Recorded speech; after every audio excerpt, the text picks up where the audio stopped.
Si tu ne veux pas que je le fasse, n'augmente pas les taxes américaines. Ça, c'est Trump. C'est Trump. C'est quelqu'un qui construit son rapport de force au vu et au su de tous. Enfin, je prends une dernière scène. Quand il fait ses sorties, il est venu en France pour l'inauguration de la cathédrale Notre-Dame. Vous avez vu comment il a salué le président français? Sa manière de saluer le président français, c'était un message très clair. Je suis ton patron. Je suis ton patron. Donc, je te tiens la main et je te l'appuie publiquement. Et je montre aux gens que ce monsieur-là, il fait ce que je veux, moi, Trump. Et je ne m'en cache pas. Et s'il n'est pas content, c'est pareil. C'est ça la scène de Trump serrant la main à Emmanuel Macron, qui l'accueille pour l'inauguration de la cathédrale. Il lui met la main dessus, il appuie et il regarde bien les caméras pour dire, voyez bien comment je le malmène ici. C'est moi son patron, c'est moi. Donc ce style de Trump-là, qui peut d'ailleurs friser la grossièreté, est paradoxalement une source d'authenticité dans l'opinion. On sait qui est Trump. On sait qui est Trump. Oui. Maintenant, quatrième élément du style Trump. Alors, c'est quelqu'un qui a un sens très prononcé de la négociation. Derrière ses côtés très, très, très durs, en fait, c'est un homme d'affaires très rusé. Il sait que pour commencer une négociation, il faut toujours adopter des postures extrêmes. Quand tu veux obtenir ça, il faut demander ça. Quand tu veux obtenir ça, là, ça, il faut demander toute l'épaule.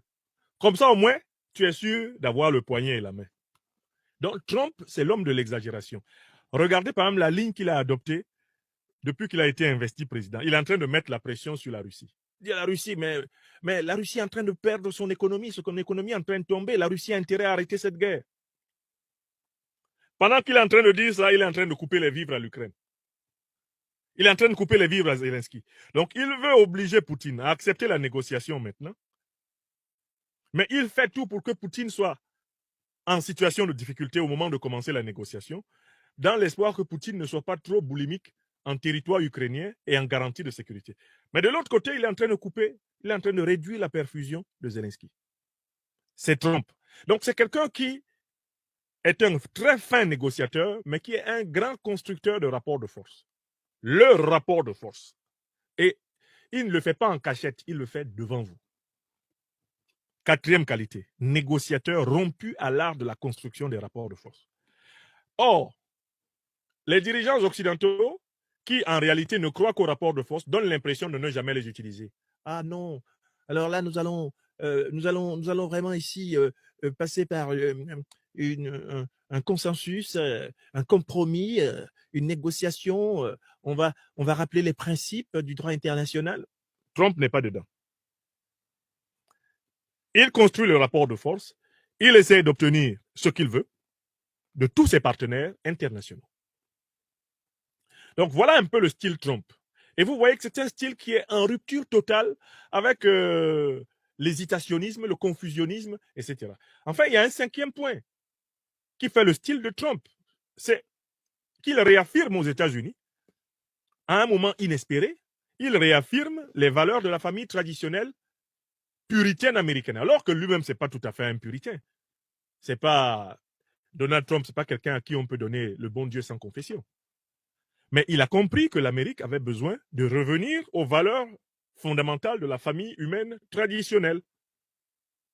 Et voilà pourquoi il s'aligne sur les valeurs sociétales qui ont fondé la société américaine. Et il s'aligne sur les valeurs sociétales qui aujourd'hui sont en train d'être le socle de la refondation des sociétés humaines, de la majorité des pays du monde en dehors de l'Occident. Ces valeurs sociétales sont les valeurs de la différence masculine-féminine. Ces valeurs sociétales sont celles de la famille classique. Ces valeurs sociétales sont celles du fondement de la société humaine sur la parité hétérosexuelle. Il a compris que les Américains étaient allés dans leur tête, se sentaient vraiment trop éloignés finalement de leur identité. Il sait que c'est un problème en Europe et c'est ça qui explique la montée en puissance de l'extrême droite en Europe.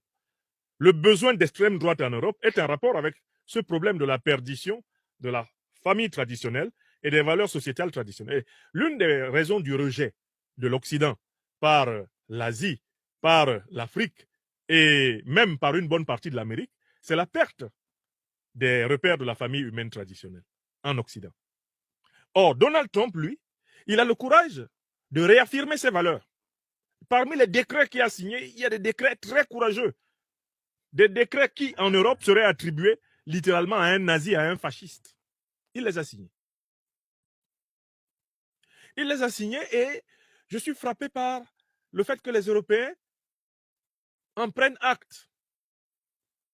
Si les décrets que Donald Trump a signés aujourd'hui avaient été signés par un dirigeant d'Afrique noire, astaghfirullah. Si vous prenez la liste des décrets que Donald Trump a signés depuis hier et que vous demandez à un dirigeant d'Afrique noire de signer l'équivalent, tous les pays de l'Union européenne vont se lever pour sanctionner ce pays africain. Vont se lever pour dire que ce pays africain est un pays extrémiste, c'est un pays radical, c'est un pays inhumain. Mais regardez le silence radar qui règne. Par exemple, certaines des décisions de Donald Trump sont odieuses envers les étrangers vivant aux États-Unis. Ce sont des décisions tout simplement cyniques, des décisions inhumaines. Il dit, je vais les chasser tous. Je vais les attraper et je vais les ramener par millions dans leur pays. Et je vais construire des murs là où il faut. Ça, c'est Trump. Mais est-ce que vous voyez un tollé général au cœur de l'Europe quand c'est Trump qui dit ça? Non. Pourquoi? Mais parce qu'ils savent que Trump a un rapport de force en sa faveur contre eux.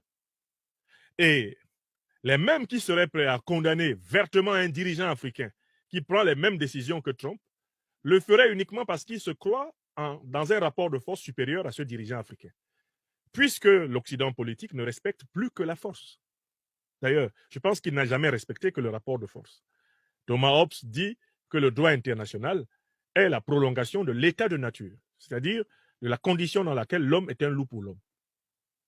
Et c'est un point fondamental de la philosophie politique de l'Occident, de considérer que quand on sort du domaine de l'État, on entre dans le domaine du non-droit.